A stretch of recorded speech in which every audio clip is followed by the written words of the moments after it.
TLD। ठीक है, एक क्वेश्चन है कि सर प्रोटोकॉल समझाइए।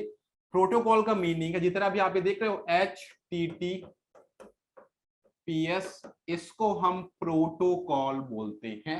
इसका फुल फॉर्म है hyper text transfer protocol secure.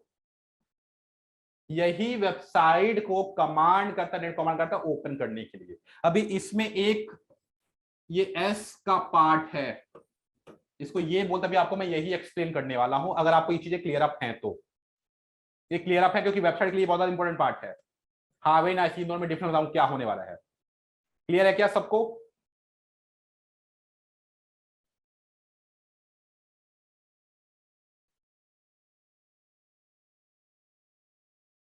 Very nice. TLD का फुल फॉर्म है टॉप लेबल डोमेन। जितने भी .com, .in, edu, org, इन सबको हम टीएलडी से बोलते हैं, और कुछ रीजन नहीं है। जैसा आपने सुना है ना कि रिजर्व्ड, ओबीसी, जनरल, सेम ऐसे इनको क्या बोलते हैं? टीएलडी बोल देते हैं। ठीक है,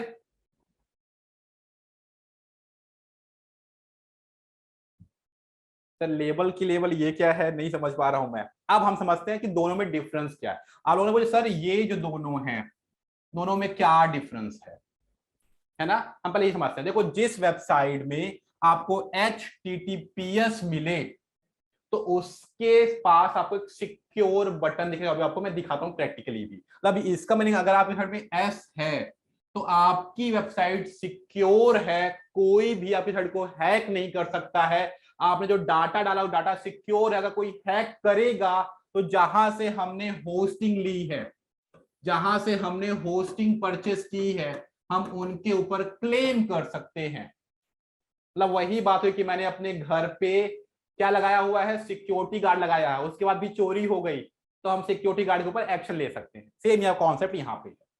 ठीक है, आपको मैं इससे एग्जांपल भी दिखाता हूं।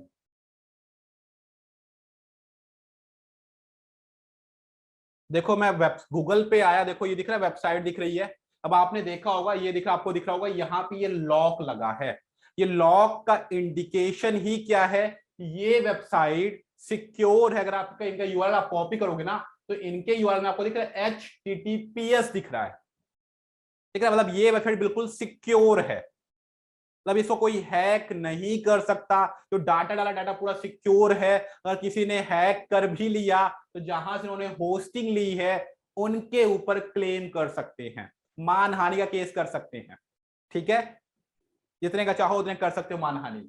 ये समझ में आया? HTTPS जिनके में एस नहीं है, जिस वेबसाइट में HTTPS नहीं है, लॉक अगर आपको दिखाएगा नॉट सिक्योर लिखा हुआ मिलेगा, नॉट सिक्योर।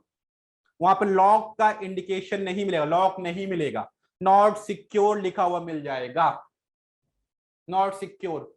ठीक है, ऐसा कुछ यूआरएल बनेगा, कुछ ऐसा यूआरएल।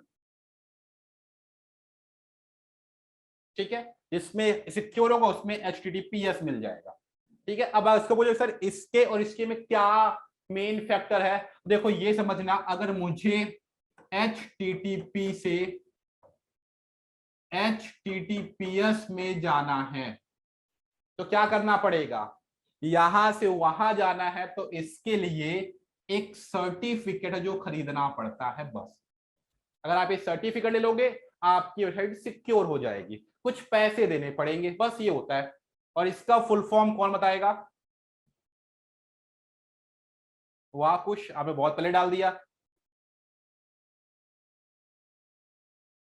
हाँ बिल्कुल, देखो ये क्या है, इसका फुल फॉर्म है सिक्योर सॉकेट लेयर।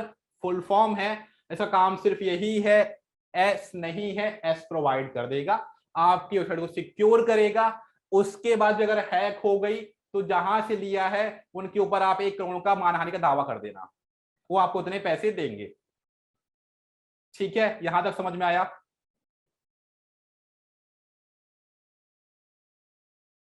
यहां तक समझ में आया क्या Ritika? Yes, very nice. Okay, एक क्वेश्चन है कि सर हम नॉट सिक्योर वाली वेबसाइट क्यों बनाएंगे? हाँ, एक ही समझना, आज की डेट में गूगल ने इनको कंपलसरी किया कि हर वेबसाइट में एस तो होना ही चाहिए, पर अगर नहीं लेंगे या फिर कहां पर होना कंपलसरी है, कोई बता पाएगा किन वेबसाइट में एस होना कंपलसरी है? अभी मैं आपको सब कुछ बता रहा हूं। पहले यहाँ पे e commerce payment, very nice, जहां पे भी पेमेंट हो रही है, अगर आप कभी पेमेंट कर रहे हो, हमेशा ध्यान रखना वहां पे सिक्योर होना चाहिए। अगर सिक्योर या पेमेंट मत करना, कुछ ना कुछ वहां पे प्रॉब्लम होगी। Banking, e commerce, government website, इन सब में सिक्योर होना कंपलसरी है, सिक्योर होनी ही होनी चाहिए। ठीक है, वेरी नाइस, पूछिए, क्लियर अप है? अब अगर आप मेरे से पूछो कि सर हम जो वेबसाइट बनाएंगे, कौन सी वेबसाइट बनाएंगे, देखो अभी जब आपको मैं प्रैक्टिस करवाऊंगा ना, मैं आपके एक रुपये भी खर्च नहीं करवाऊंगा, एक रुपये हमें इन्वेस्टमेंट, हम सब कुछ फ्री में सीखेंगे। पर एडवांटेज क्या है कि हम कोई पैसा नहीं देने वाले हैं। डिसएडवांटेज क्या है, देखो डोमेन जो हम लेंगे उस पे ना हमें डॉट कॉम तो मिलेगा, कुछ और भी मिल जाएगा। हम जो होस्टिंग लेंगे ना, हम भी फ्री में होस्टिंग लेंगे, कोई पैसा नहीं देंगे। तो फ्री वाली होस्टिंग में ना हमें HTTP मिलेगा, ये मिलेगा, एस नहीं मिलेगा फ्री वाली में। ठीक है, हम सब कुछ अभी चेक कर लेंगे। तो हमें बेनिफिट क्या कि हम सब कुछ फ्री में सीखेंगे। डिसएडवांटेज क्या कि ये फ्री की होस्टिंग है, सिक्योरिटी तो नहीं मिलेगी। ठीक है, हाँ, इसका मीनिंग है कि आपके छड़ के आगे वहां पे इनसिक्योर लिखा हुआ होगा। पर क्या फायदा है, हमें कोई दिक्कत नहीं है, हमें कोई दिक्कत नहीं, हम अभी सब कुछ प्रैक्टिस करने वाले हैं, सब कुछ फ्री में सीखेंगे। जितने चाहोगे उतने वेबसाइट बनाओगे, कोई लिमिट नहीं है। अगर आप लोग सर हम कितने वेबसाइट बनाएंगे, आप जितने चाहो, कोई लिमिट नहीं, सब कुछ फ्री में है, डोमेन भी फ्री में है, होस्टिंग भी फ्री में, हम सब कुछ लेंगे, सब कुछ हम फ्री में करने वाले हैं।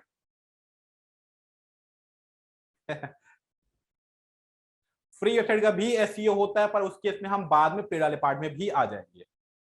आप जितना चाहो उतना चेंजेस कर सकते हो, हाँ सब कुछ हो जाएगा। अच्छा, एक क्वेश्चन पूछा कि सर क्या ऐसा हो सकता है कि एक बार मैंने फ्री होस्टिंग ले रखी है और बाद में मुझे वेबसाइट को क्या करना है, चेंज करना है, दूसरी जगह लेके आना है? तो सेम देखो कॉन्सेप्ट वही है कि पहले आपने सस्ता रूम ले रखा था, बाद में आपकी सैलरी बढ़ गई, आपने महंगा रूम ले लिया, तो क्या सामान शिफ्ट नहीं होगा?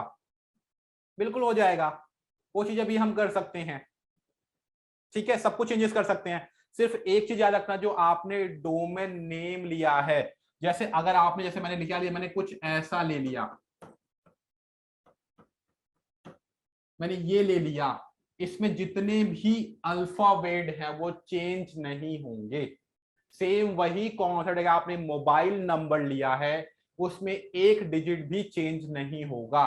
चेंज करने के लिए आपको नया नंबर लेना पड़ेगा, सेम ऐसे इसमें कुछ चेंज करना है, नया डोमेन लेना पड़ेगा।